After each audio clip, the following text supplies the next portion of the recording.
Boa noite. Boa noite.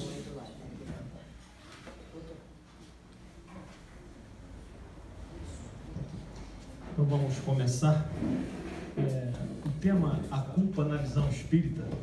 Para a gente desenvolver o tema, seria importante que pelo menos 3 pessoas dessem, sem se preocupar em dizer se vai acertar ou se vai errar, apenas a percepção que você tem de culpa. Como é que você vê a culpa? O que é a culpa? Alguém pode dar a percepção? Se você ficar preocupado se vai dar a resposta certa, não é isso. Só a percepção. É querer ter feito diferente. Oi? É querer ter feito algo diferente. Então a culpa para você é querer ter feito algo diferente Não ter feito. e não ter feito? Tá. Percepção dela. Mais alguém? Julgar-me sempre imperfeito. Oi? Eu me julgo sempre mais imperfeito do que sou. Tá bom. Alguém quer mais contribuir? Acho que são bagagens de vidas anteriores. A gente vem acumulando, vem nessa para resgatar e você às vezes tem culpa por tudo, mas não nessa vida, sim. Você vem trazendo. Isso aí também vai ser falado. Culpa que a gente traz de outras vidas. Pra Mas, mim, a culpa é um peso que você tem quando você faz alguma coisa e percebe que fez algo errado e aí você fica carregando aquele peso, aquele arrependimento. Isso. Muito bom, muito bom. Mais alguém quer contribuir? Com a percepção? É legal. Depois vocês vão ver que é interessante a percepção de cada um. Alguém quer mais? Não? Alguém quer? Não. Então vamos lá. A culpa na visão espírita.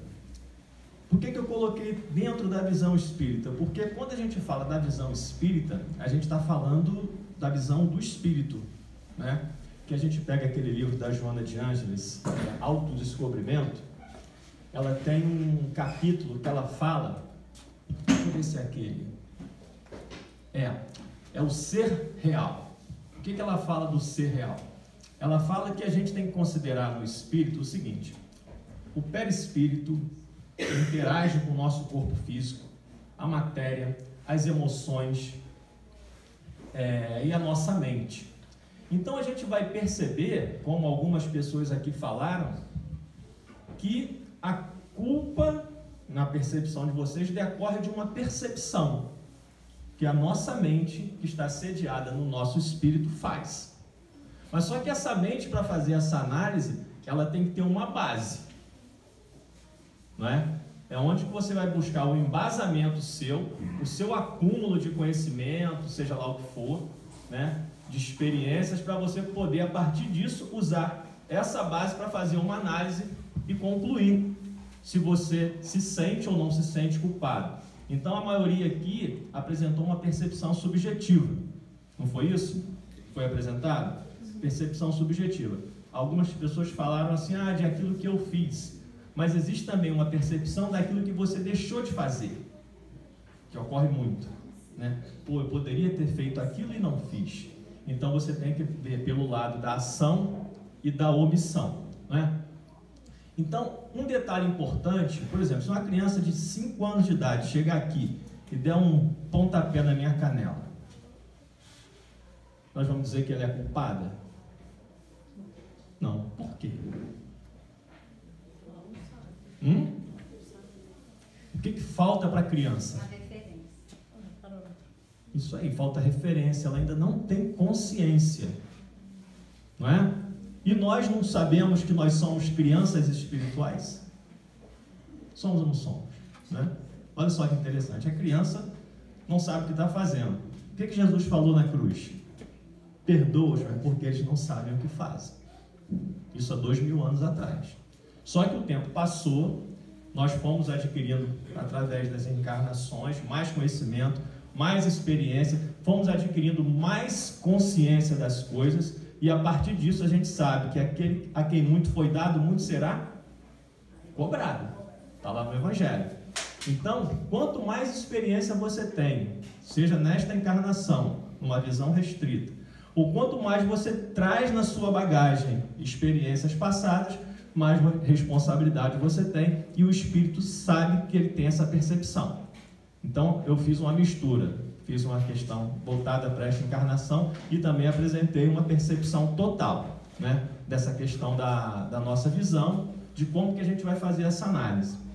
Então, agora a gente pula para esse slide aqui. Eu já perguntei para vocês o que é culpa, e cada um deu a sua percepção.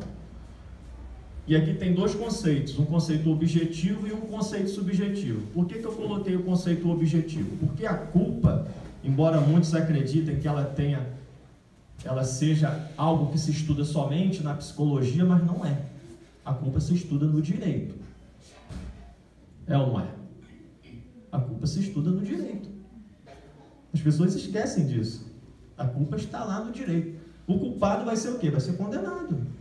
O culpado vai ter que indenizar alguém por ter feito, né, ter causado um prejuízo. Então, se nós formos pegar a história da humanidade, nós vamos perceber que a culpa vai surgir lá atrás. Um determinado momento em que o homem começou, né, a adquirir consciência dos seus próprios erros. Por quê? Não sei se vocês sabem, mas está lá no Livro dos Espíritos, a Joana de Ângeles fala disso. Eu estou um pouco de frio aqui, minha voz de vez em quando, né, dá uma tremida aqui, porque eu estou com um casaco fino. Aí a Joana de Ângeles fala disso, o Emmanuel fala disso, que o estágio evolutivo anterior ao nosso, qual é? É o do reino animal, não é? Então, depois que você faz essa migração para o reino dos homens, como é que o homem chega nas suas primeiras encarnações no reino dos homens? É muito mais animal, é muito mais instinto, é muito mais emoção. Então ele ainda não tem discernimento para saber o que ele está fazendo. Então vai ser necessário que passe um tempo, que as sociedades comecem a se organizar e muito primitivamente comecem a surgir as noções de direito. Aqui é o meu, ali é o seu, isso pode, isso não pode. E depois começa a surgir a ideia de que quem matou João, por exemplo? Quem foi o responsável por ter matado naquela tribo lá? Vamos procurar. Foi esse aqui? Foi. Ele vai se entregar? Claro que ninguém, até hoje ninguém se entrega por instinto de sobrevivência, de defesa, quanto mais naquela época. Então, se ninguém se entrega, ninguém se acusa, a gente tem que procurar quem fez. Esse é o culpado. Né? Então a questão da culpa ela surge lá atrás e depois ao decorrer do tempo ela vem o quê? Vem se estruturando no direito e a psicologia a gente sabe que ela surgiu no final do século XIX como uma ciência e trouxe esse estudo voltado para quê? Para as consequências dos nossos erros no nosso bem-estar. Como é que nós nos sentimos, como é que fica aquela nossa percepção, o tormento daqueles erros que nós praticamos, e a psicologia vai trazer uma ajuda nesse campo, né? E as pessoas sofrem pela culpa. Então vamos lá. No direito, como é que seria essa questão da culpa? A culpa é um atributo, isso é um conceito objetivo, está lá no direito, é um atributo que um grupo aplica a um sujeito após avaliar os seus atos, quando esses resultaram em prejuízo de alguém ou da coletividade. Então, esse é o sentido da culpa lá no direito. E na psicologia, a gente vê que a culpa, ela pode ser considerada um sentimento que se apresenta à consciência quando o sujeito avalia seus próprios atos de forma negativa, sentindo-se responsável por falhas, erros ou imperfeições. Então, aqui é nessa percepção que a maioria das pessoas tem, se esquece que tem essa aqui também. Está dando para perceber essa diferença, né? Essa que é estudada na psicologia e essa que é estudada no direito. Tem também um outro detalhe que, independentemente dessas questões aqui, que é feita pelo homem, tem essa daqui, que é a lei de ação e reação, que é uma lei divina, é uma lei de Deus, e portanto é uma lei perfeita, que não cabe nenhum tipo de fraude, você não consegue escapar dessa lei. É essa lei que vai fazer com que os acertos ocorram, como eu vou contar um caso mais para frente. É a lei de ação e reação que consegue reunir um grupo, uma família, um ambiente de trabalho, consegue aproximar as pessoas para que as pessoas se perdoem, para que as pessoas se acertem pelos erros do passado. Então, é essa lei aqui que faz isso. Agora, o mecanismo é interessantíssimo, porque eu vou contar o caso do livro Grilhões Partidos e vocês vão ver. E tem até alguns lances que ocorrem, que quem participa aqui de reunião mediúnica, tem muita gente aqui que participa de reunião mediúnica? Ninguém? Só ir lá? Pessoal lá. Então, algumas coisas são relatadas nesse caso, a gente vê que também são relatadas na reunião mediúnica. Aí a gente percebe como é que isso funciona. Então, a lei de ação e reação, ela vai organizar o quê? O universo, porque é uma lei divina. Ela está agindo no universo inteiro, que é uma lei de Deus, né? Como nós estamos num planeta de provas e expiações, nós sabemos que aqui ela trabalha com bastante força, né? Então vamos lá, a gente viu, agora vamos fazer esse quadrinho aqui, que é esse quadrinho que teve uma pessoa aqui que falou de arrependimento, alguma coisa assim, não teve? Alguém que falou aqui de arrependimento? Quem foi para você? Foi você, né? Então vamos lá. Então no direito ele trabalha a questão da culpa ou da responsabilidade, porque o culpado é aquele que tem uma responsabilidade perante uma lei. Você é o responsável, você é o culpado. A lei diz que foi você, porque você vai responder por aquilo que você fez. É nesse sentido. Culpa como sinônimo de responsabilidade, né? Aí depois a gente vai pegar a outra parte ali que vai falar do arrependimento e do remorso. Tem um livro dos Espíritos aí? Tem. Pega para mim a questão 873.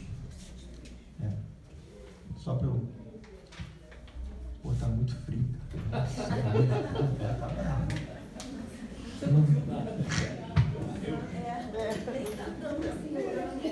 Então vamos lá. Kardec fez uma pergunta aos espíritos superiores, e como a gente está falando de culpa, naturalmente a gente vai trabalhar a questão da justiça, né? Então está lá no capítulo 21 do Livro dos Espíritos, Lei de Justiça, Amor e Caridade.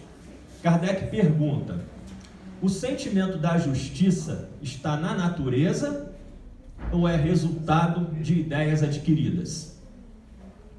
Ele quer saber o seguinte: esse sentimento é inato, está na natureza dos homens, ou ele é resultado de ideias adquiridas, ou seja, de alguma base sua?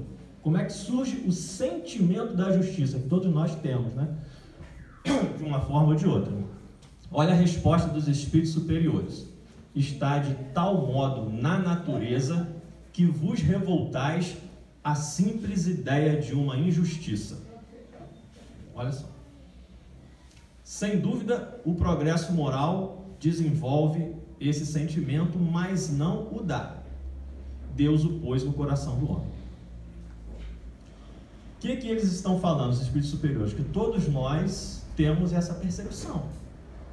Todos nós temos. Mas aí vem a pergunta de baixo, que é uma decorrência lógica da dúvida que surgiu naturalmente para Kardec. Ele fez a seguinte pergunta: sendo então a justiça uma lei da natureza, como se explica que os homens a entendam de modo tão diferentes, fazendo que uns considerem justo o que a outros parece injusto? Deu para entender? Então, cada um tem um ponto de vista sobre um determinado assunto, né? Seja na religião, na política, no futebol. Não é isso? Não, meu time é melhor que o seu, não. O seu meu que é melhor. E aí? Cada um vai defender o seu ponto de vista. Mas por que as pessoas defendem os seus pontos de vista? Por que surgem esses conflitos, né? Aí ele está perguntando e vem a resposta. Por que as coisas são assim? É porque, em geral, se misturam paixões que alteram esse sentimento. Posso interromper? Sim. Peguei lá no carro. Não é meu, não. Fica sendo seu. Para te salvar. Foi seu poder. Ficou até com medo.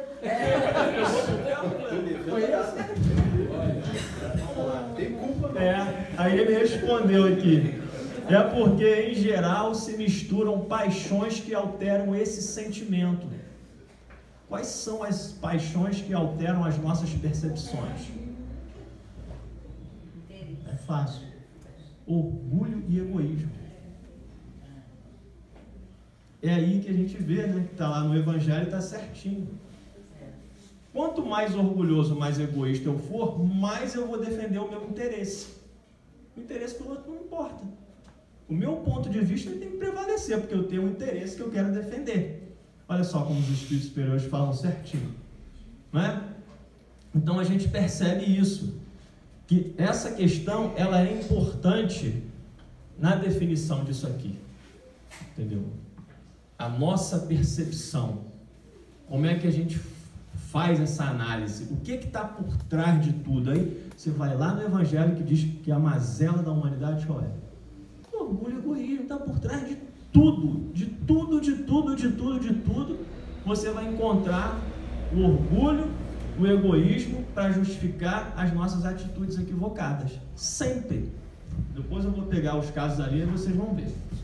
Então, beleza. Aí eu tenho uma observação aqui pequena. A gente tem até um cachorro ali, né? O cachorrinho estava na escada, tem a ver aqui com os animais, né?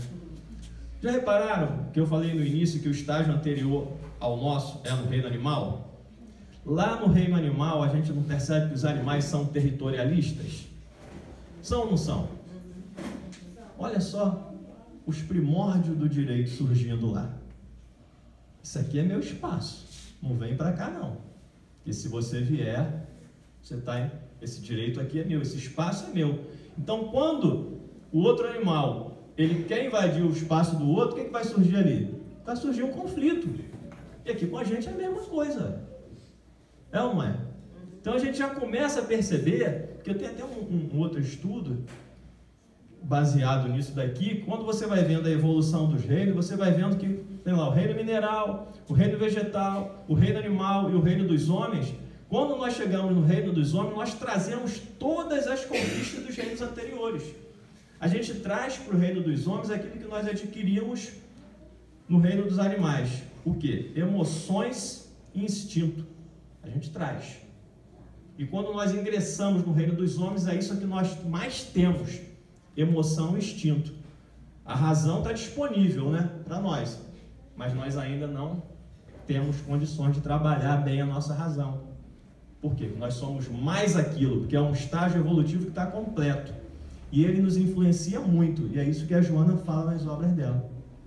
Esse estágio anterior nosso nos influencia muito. Nós somos muita emoção, muito instinto e pouco razão. Embora nós já tenhamos a razão no nosso estágio evolutivo. Então, beleza. Então, é essa parte aqui, e a gente pula para outra. Aí eu pergunto para vocês, existe inocente arrependido? É possível que uma pessoa que seja inocente, ela se arrependa de alguma coisa? Pessoa inocente, ele vai se arrepender de alguma coisa? Não.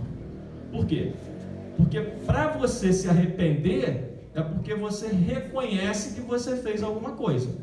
Se você é inocente, não há por que se arrepender. Então a gente vai perceber com esse raciocínio que o arrependimento é no segundo momento.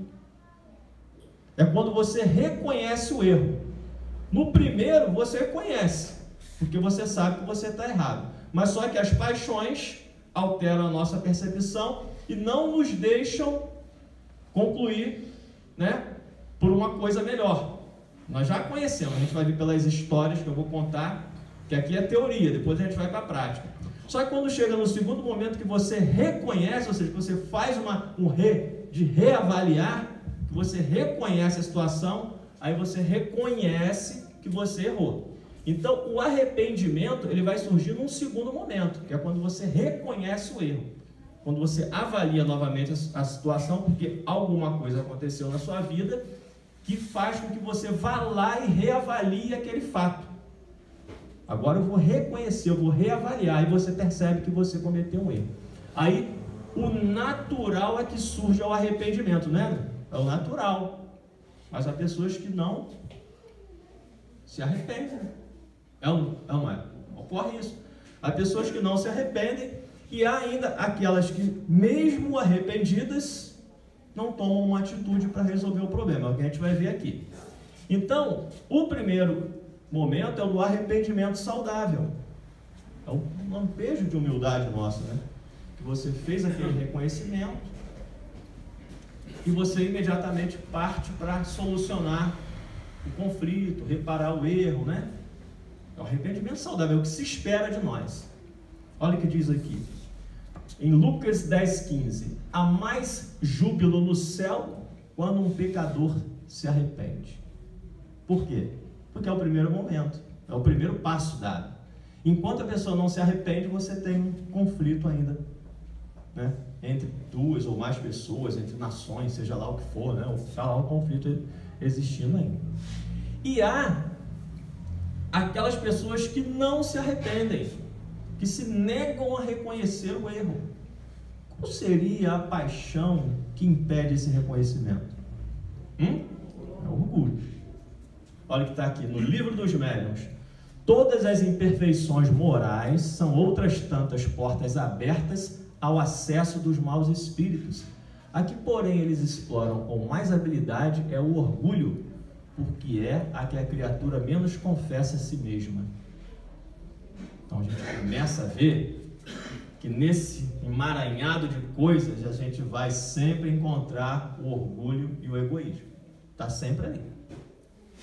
E há também arrependimento com orgulho. Eu me arrependi, eu reconheço o erro, mas como eu sou uma pessoa orgulhosa, eu não peço perdão àquele que eu ofendi. Lembra? Isso aí não existe? Existe. Você ofendeu uma pessoa, você sabe, tem consciência disso, mas só que não vou pedir perdão. O que impede? É o orgulho. Então, essas situações aqui, elas ocorrem. Só que essa última, da pessoa que está arrependida, mas o orgulho impede que ela tome uma atitude, imagina como é que não é a vida dessa pessoa, a vida mental dela, né? Que ela tem plena consciência de que cometeu um erro, que causou um prejuízo, seja lá qual for. Mas ela, há uma força, a segura, essa força vamos chamar de força, é o orgulho, que não deixa que ela vá lá solucionar aquele problema, né? Resolver aquela situação. O que pode acontecer nesse caso aqui? Pode gerar o remorso, que é o remoer da situação. Você fica com aquele problema remoendo constantemente. Por quê? É a tua consciência que está te cobrando, que é a lei de Deus em nós. Não está lá no livro dos Espíritos isso? Onde está escrita a lei de Deus? Ninguém conhece essa passagem do livro dos Espíritos? Está na nossa consciência. Então, independentemente de lei humana, a tua consciência te cobra. Aí como é que fica a tua consciência numa situação dessa aqui? Que você já reconhece que cometeu um erro e não quer pedir perdão. Naturalmente vai gerar o remorso. Qual é a consequência disso? Que pode, não vou dizer que pode, mas é comum levar uma pessoa à depressão, porque não suporta.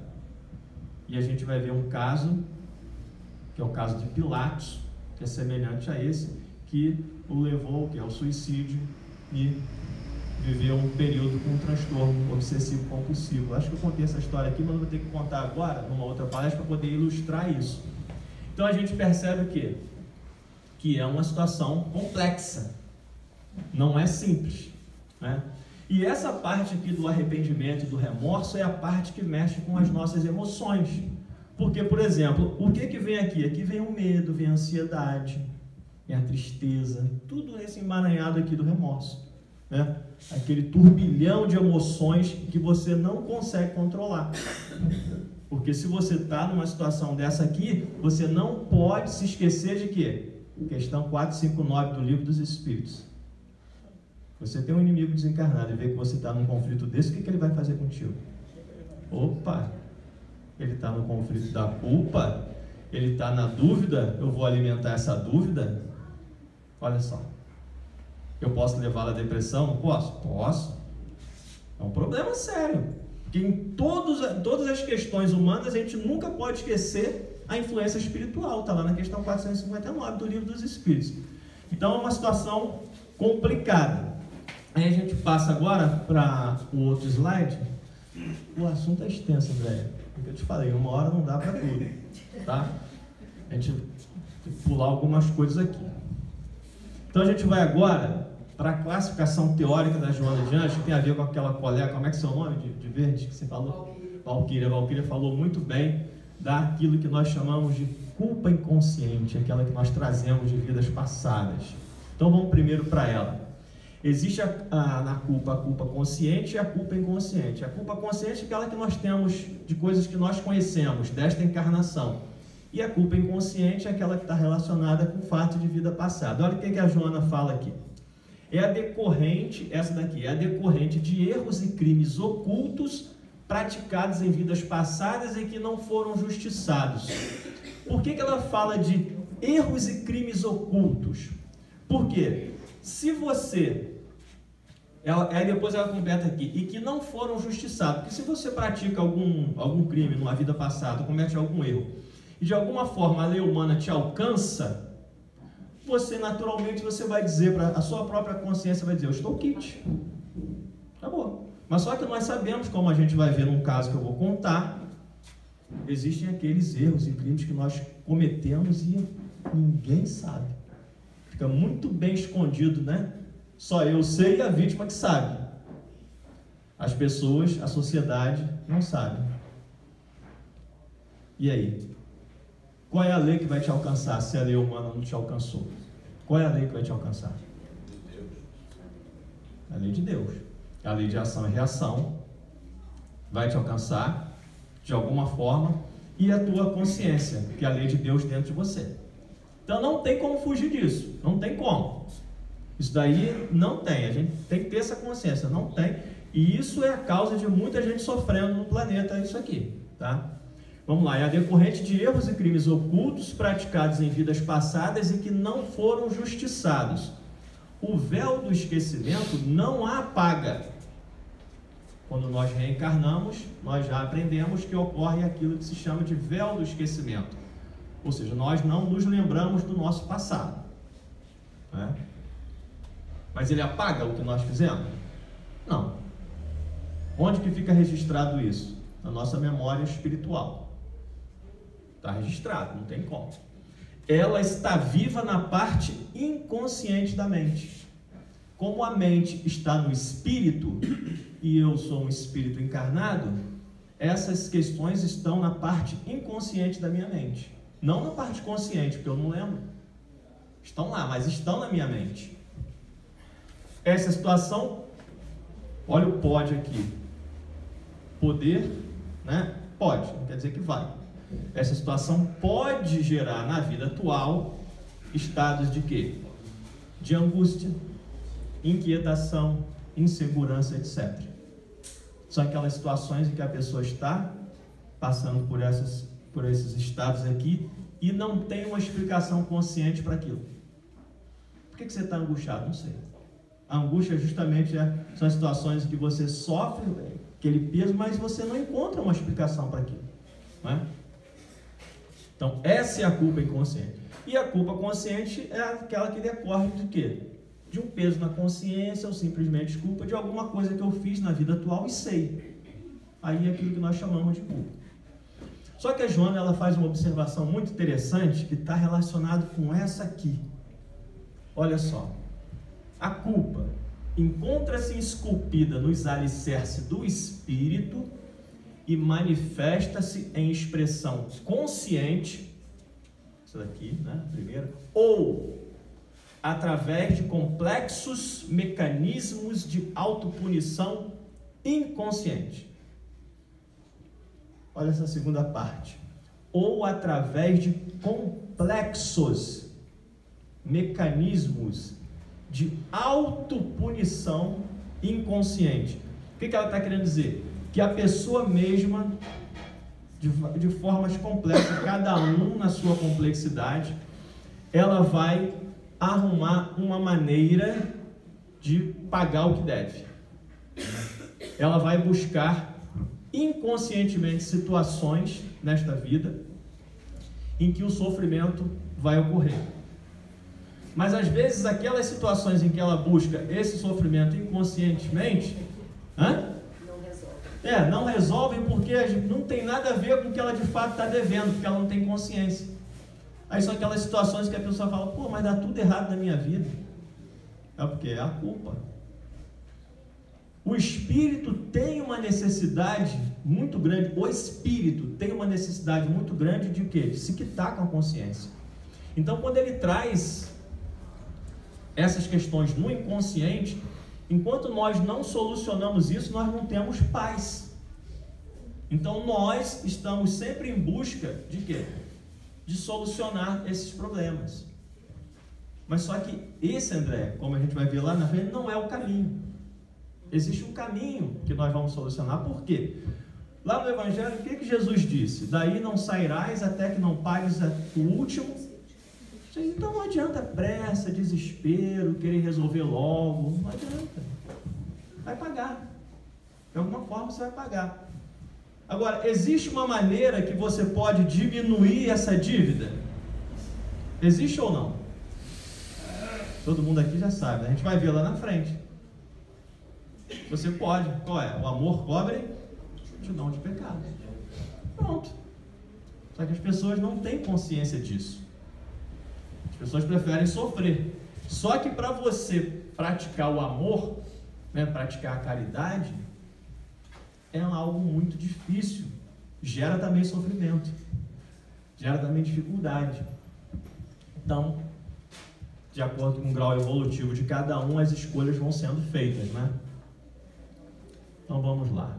Então vamos passar agora para o primeiro exemplo de culpa consciente e o que isso pode gerar na vida de uma pessoa. A gente tem ali...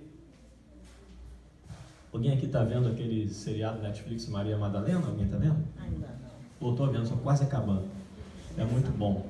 Tem algumas coisas que ali que não, a gente já estudou o Evangelho, a gente vê que não está de acordo, mas de uma maneira geral vale a pena. Vale a pena. Lá tem eu já estou no final, já está aparecendo o Pilatos lá e tal. Então quem é Pilatos? Pilatos é um romano, né? Naquela época a gente sabia que o Império Romano dominava, né, aquelas regiões. Governador da Judéia. A gente está vendo ali Jesus no canto. E Jesus, ele naturalmente, com a sua pregação, quais foram os interesses que ele contrariou? Dos judeus, os fariseus, aqueles religiosos daquela época. Então o que eles fizeram? Esses judeus, irados com a situação apresentada por Jesus, da maneira como ele interpretava a lei de Moisés, que era uma maneira diferente, eles achavam aquilo uma ofensa muito grande, né? E eles também, com inveja de Jesus, pelas curas de Jesus, por tudo que Jesus falava, por tudo que Jesus fazia, naturalmente, eles arrumaram uma armadilhazinha e levaram Jesus até Herodes, antes de Pilatos. Herodes, quando vai receber Jesus, o que Herodes diz? Não vejo culpa neste homem. Olha só, não vejo culpa neste homem. O que ele está querendo dizer? O senhor não está fazendo nada de errado, não está cometendo crime nenhum. É apenas um profeta, um pregador, não tem nada demais nele. Leve até Pilatos, que é o governador.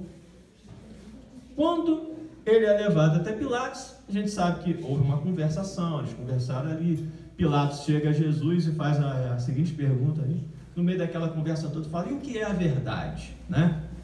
E o que Jesus respondeu para ele? Vocês sabem? Hã? Alguém sabe? Eu sou a verdade. Não. Não falou nada. Isso. Jesus silenciou, ficou quieto. Alguém sabe por que Jesus não deu resposta a ele, quando ele fez essa pergunta?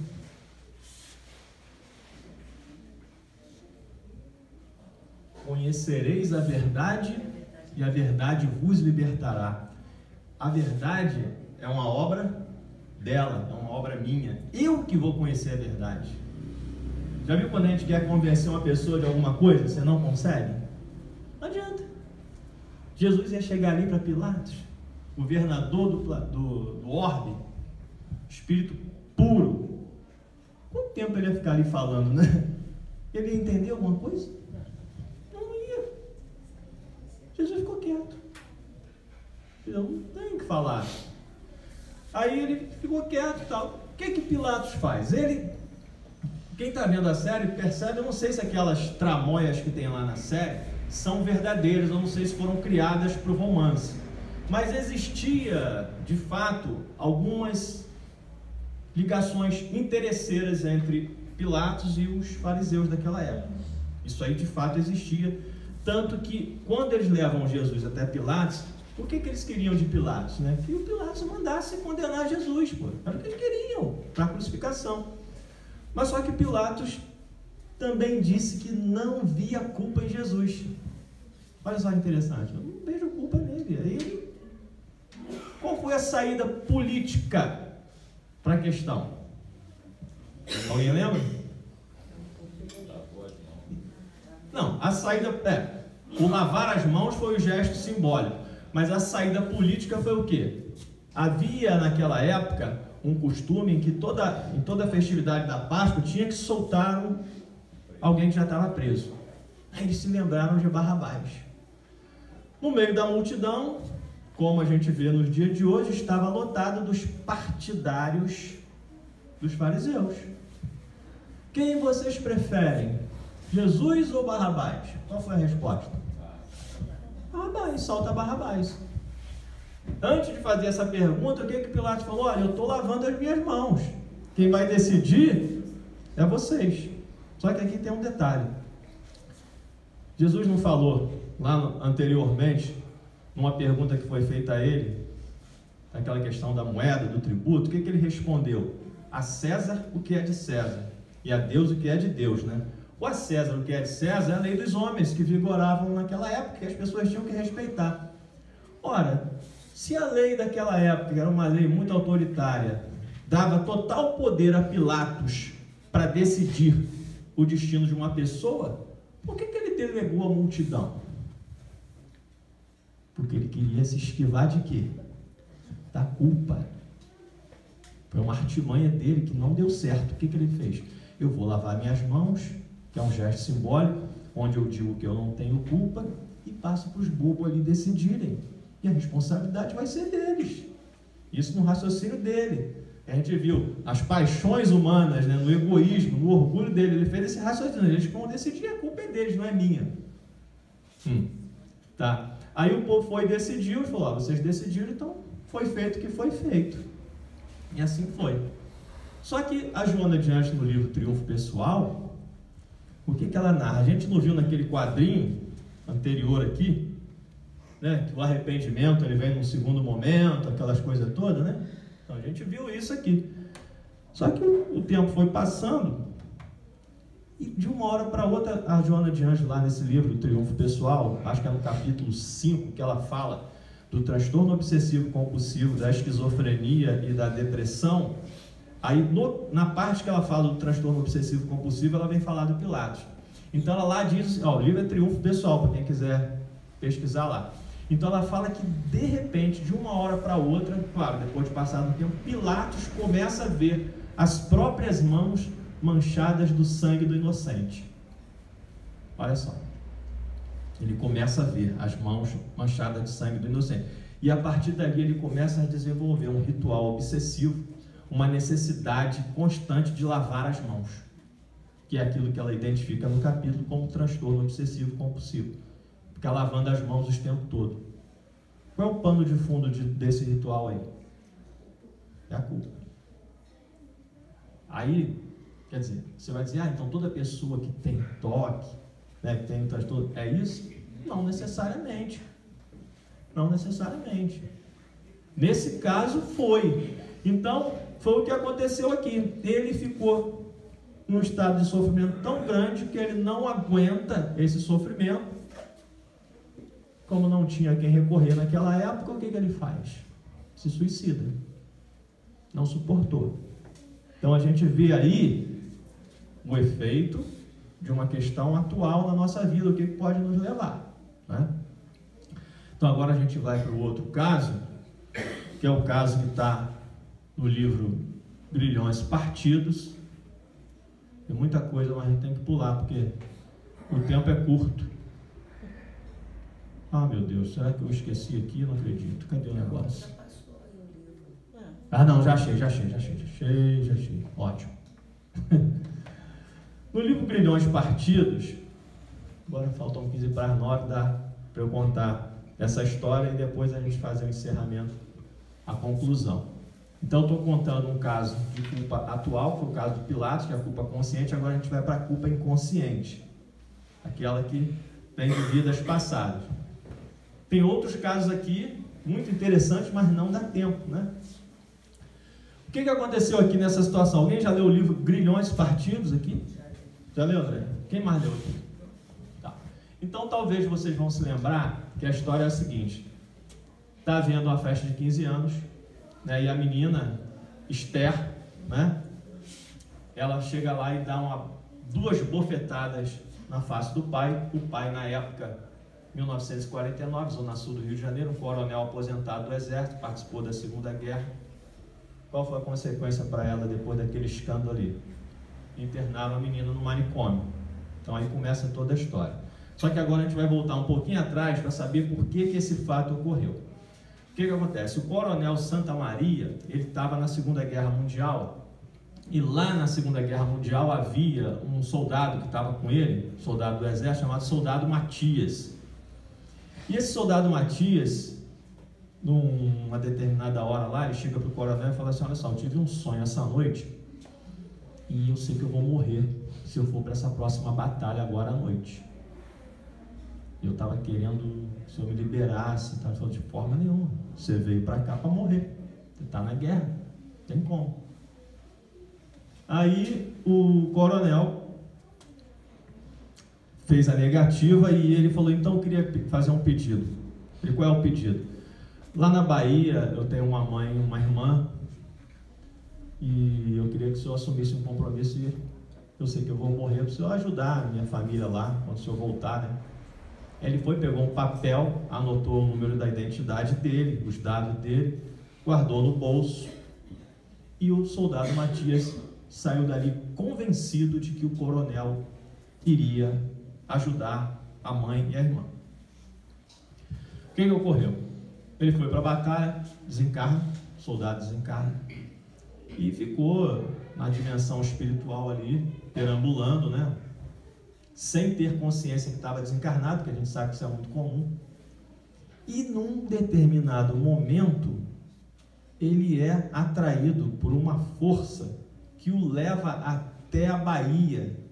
E ele vê a mãe ajoelhada no chão, implorando, pedindo ajuda a Deus que a ajudasse, que ela estava passando necessidade. E ele vê aquela cena e ele quer falar com a mãe, quer tocar a mãe, mas não consegue, porque ele está desencarnado. E nisso alguns espíritos que estão ali, zombeteiros, vendo a situação, começam a debochar dele. Você não está vendo que você já morreu? Como é que você quer falar com ela? Aí aquilo dali deixou ele meio assim: eu estou vivo, eu me sinto vivo, eu não morri. Ele falou: não, você já morreu, não sei o que. Aí ele ficou, né, naquela. A partir desse contato, no mesmo momento, uma outra força o leva até a irmã.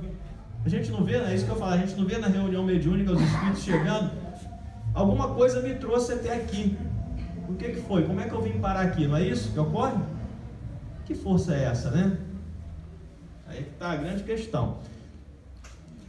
Isso ocorre. Aí quando ele chega até a irmã, ele encontra a irmã onde? Num prostíbulo. Quando ele vê a irmã num prostíbulo, ele fica com um ódio enorme do coronel. Ele falou: pô, ele não ajudou a minha família. Então, naquele momento, ligou? Oi? Tá? Tá não. Então tá, vamos sem microfone. Então, naquele momento que ele sente aquele ódio do coronel, automaticamente ele é levado até o salão de festas que estava ocorrendo naquele momento. Ele foi levado para lá, naquele momento que ele sentiu ódio. Então, quando ele chega lá, que ele olha aquele salão de festa, ele vê o coronel, vai na direção do coronel e tenta agredir o coronel e não consegue. Ele deve ter dado muito soco no coronel e a mão passava, né? Aí ele não consegue, ele fica desesperado. Aí ele volta e vê uma menina tocando piano.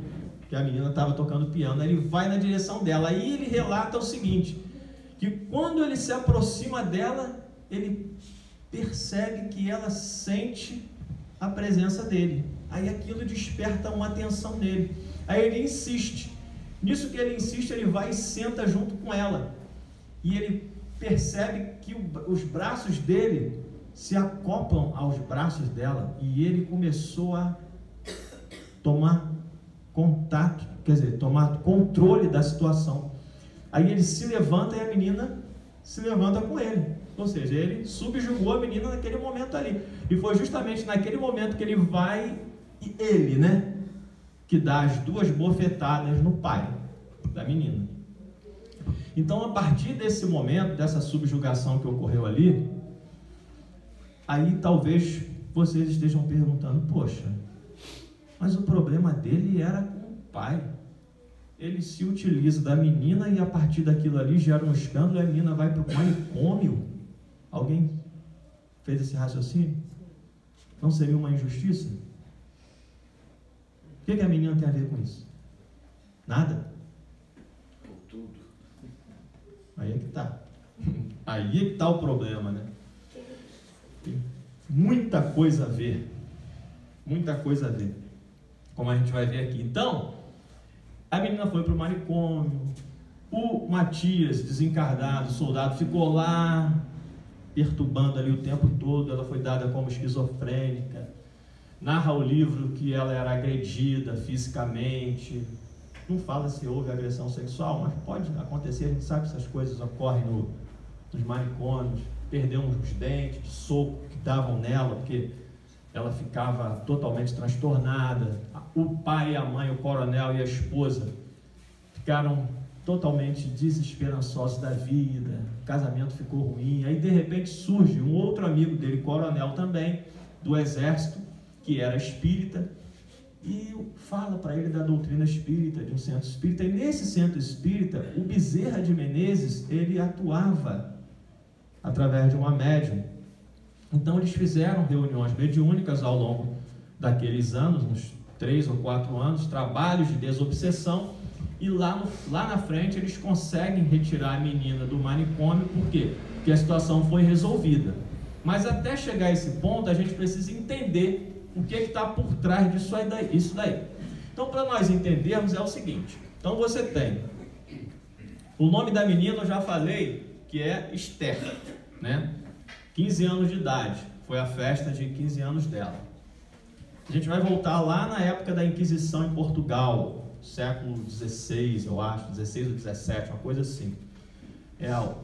São as encarnações anteriores desse grupo, lá em Portugal. Aí, a Esther, ela se chamava Eduardina Rosa de Montalvão do Alcantilado. Era o nome da Esther. Essa Eduardina tinha os seus 40 e poucos anos, uns 42, eu acho, mais ou menos. E ela tinha um romance com o Casimiro, que é a reencarnação aqui, ó, no soldado Matias. Ela tinha um romance com ele. Ele tinha 28 anos, bem mais jovem, né? Ela com 40 e pouco. Só que o Casimiro se apaixona por uma menina mais nova, bem mais jovem. Ela fica sabendo, fica com ódio do Casimiro. O Casimiro não quer mais saber dela. O que ela faz? Ela bola um plano para se vingar do Casimiro. Só que como ela sabendo, olha, eu falei, o conhecer e o reconhecer do erro, né? Só como ela conhecia que aquilo que ela ia fazer era algo criminoso, ela na covardia, ela se utiliza de quem? Do religioso da época, Monsenhor Severo Augusto dos Mártires. Por quê? Ela sabia que esse Monsenhor aqui era apaixonado por ela, mas só que ela não queria nada com ele. Ela se valeu disso. Então ela chega para ele e faz uma proposta para que ele fizesse alguma coisa. Ele falou, tudo bem, a gente leva ele para a Inquisição. Olha só. Ele foi levado para a Inquisição, num processo totalmente fraudulento, que não havia nada contra ele. Ele foi torturado e morreu antes de sair a sentença. ela tem culpa? Claro que tem, porque ela, sabendo que era errado, ela não fez, ela pediu para outro fazer, então ela tinha o quê? Conhecimento do erro. Agora, o reconhecimento do erro, que é no outro momento, aí é outra coisa. Então, o egoísmo, o orgulho, por ter sido trocada por uma mais jovem, olha as paixões humanas alterando as coisas aí, né? Faz com que ela bole esse plano, e o Monsenhor Severo aceitou a proposta porque ela prometeu a ele que ia ter um romance com ele. Aí ele foi e aceitou a proposta. Então Casimiro foi morto na Inquisição. Aí voltamos agora, né? 1949, eles estão tudo reunidos aqui no Brasil. Aí vem a pergunta: por quê? O que justificou, né? Agora só um detalhe aqui. Eduardina tinha culpa, ela reencarna como Esther. Essa culpa está onde? Está no espírito, ela está no inconsciente de Esther, não é? Está no inconsciente dela. Só que ela tem ali 15 anos, jovem e tal, ela não tem consciência, mas está lá, está registrado, está guardado. Ótimo, é aquilo que a gente viu na parte anterior. Então a culpa está no inconsciente de Esther. Aí aconteceu o que aconteceu. Agora, por que aconteceu daquela forma? Por que ele conseguiu rapidamente subjugá-la? É que está a grande questão. Aí vem aqui um trecho do livro que explica isso. Ele fala assim: podemos ajuizar agora, ou seja, eles fizeram várias reuniões de desobsessão, conheceram o passado de todos e entenderam o caso. Aqui é só um resumo. Quem quiser conhecer com detalhe tem que ler o livro, né? Podemos ajuizar agora com firmeza que a jovem, débil e insana, inspiradora de compaixão, a padecer por um erro que o atual genitor houvera cometido, sofria necessariamente com justiça. Porque se não fosse assim, Deus seria o quê? Injusto. Então, quando você vê uma barbaridade acontecendo, na nossa visão é uma barbaridade, mas se aconteceu é porque Deus permitiu. Alguma coisa justifica aquilo, né? Só que nós não sabemos. Entre mentes encontrávamos nela mesma as matrizes propiciatórias às ligações para o reajuste pelas trilhas da obsessão. As tomadas por onde vertiam e se renovavam as ondas do ódio não aplacado. O que aconteceu lá atrás? Aquele ódio que ela sentiu, ela aplacou aquele ódio? Ela tomou alguma atitude? Não, ela pediu para alguém fazer por ela. Então o sentimento de ódio ficou guardado no inconsciente.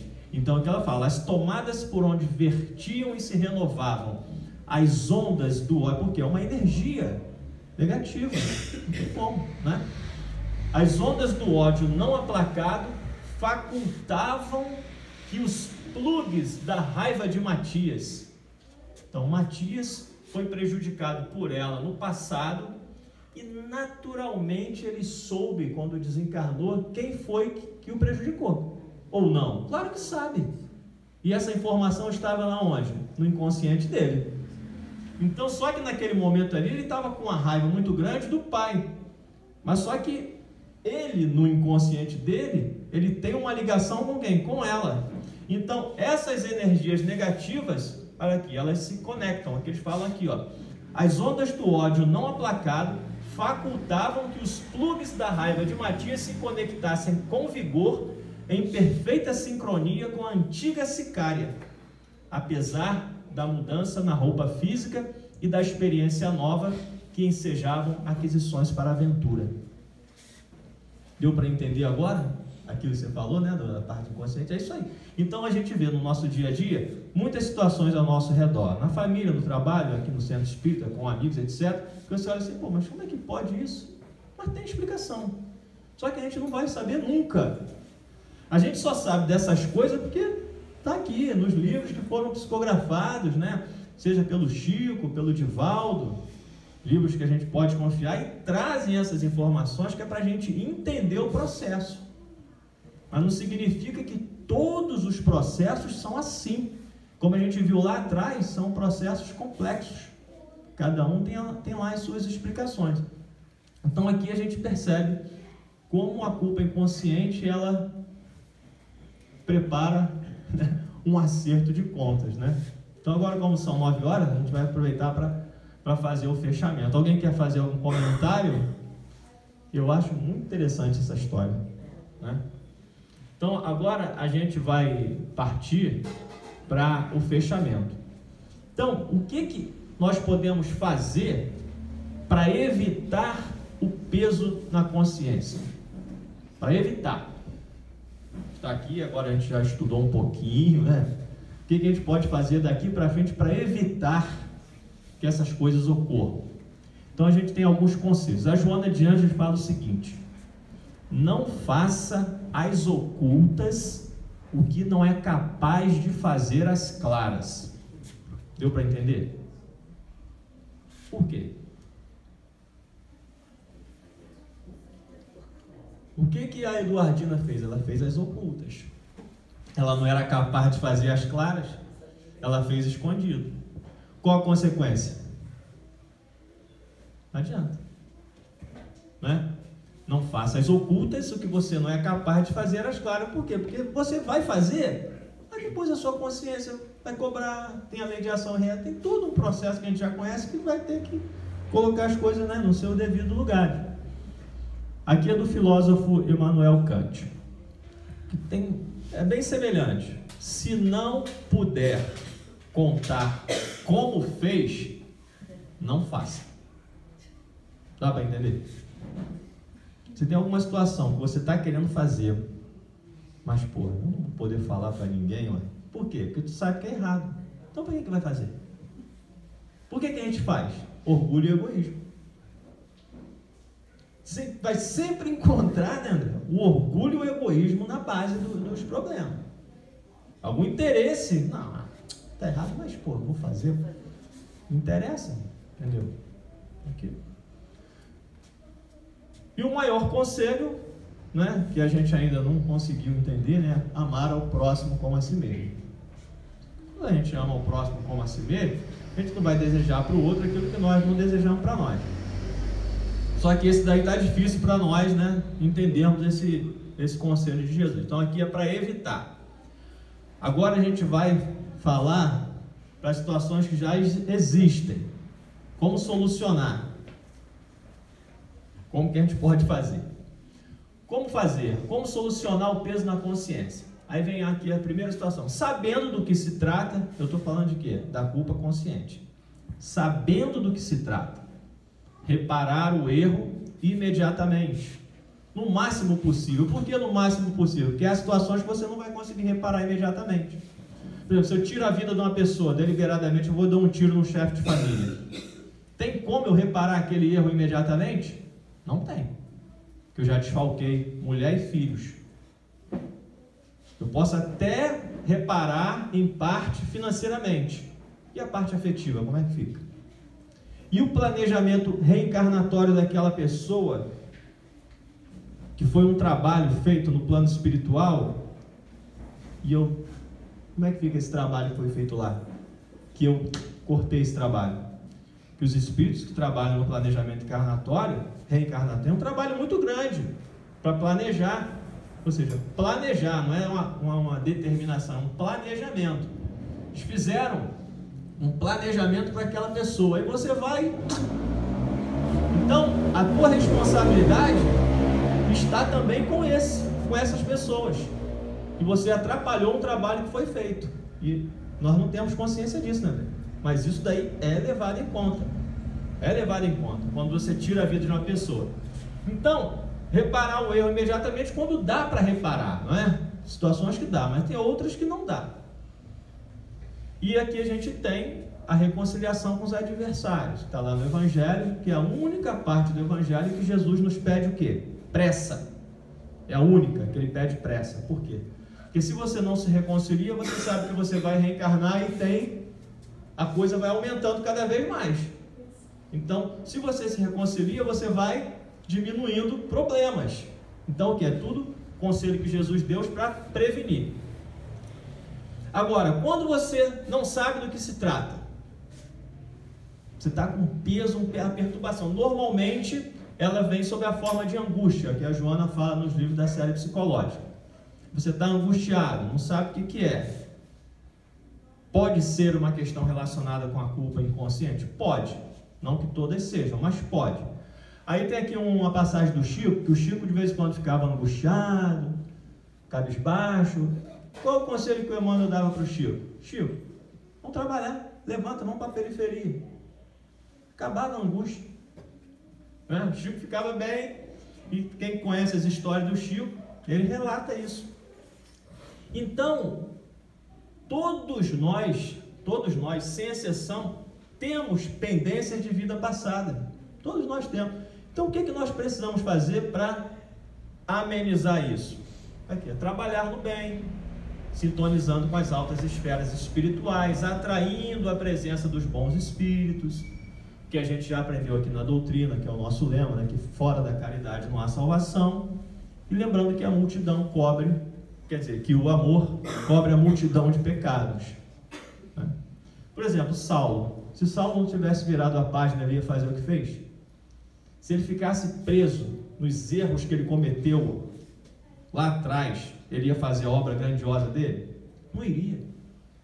Ele teve que superar isso. Ele tinha consciência de que errou. Sofreu, foi apedrejado, foi humilhado, apanhou, mas ele sabia porque estava acontecendo aquilo. Porque antes ele tinha feito muita coisa errada.